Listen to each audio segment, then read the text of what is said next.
I guess that's the question then. How do folk like you and me become world class? Yeah, it is an interesting. It's really deliberately worded, because all of the people that I studied and worked with who became world class started off in a really modest place.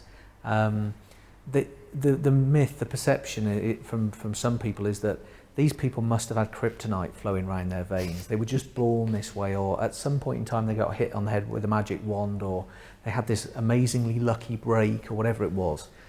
And that's really not the truth of it at all. The truth is, here are a bunch of really, genuinely ordinary people who went on to become exceptional at what they did. Kenny Atkinson, who's now a 3-time Michelin star chef, is a great example. I mean, when he was a kid, he dreamt of flying planes in the RAF, being a fighter pilot. Never made it into the RAF because he failed some exams, and just sort of landed a job in the fruit and veg markets in Newcastle. So that's his starting point in the world of food and cooking.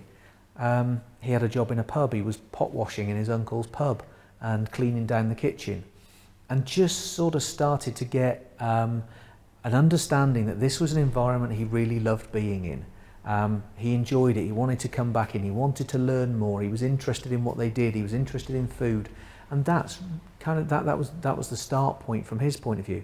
It wasn't any kind of blinding flash of light. It was just okay, here's something that I could get into. That was the start.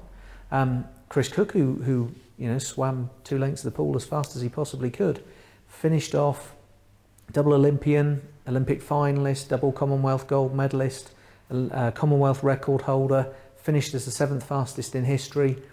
But he says in his own words, when I started swimming, I was 5th best in my group of 5. And that's where he started. Even at age 19, 20, he wasn't even in the top 4 in the city.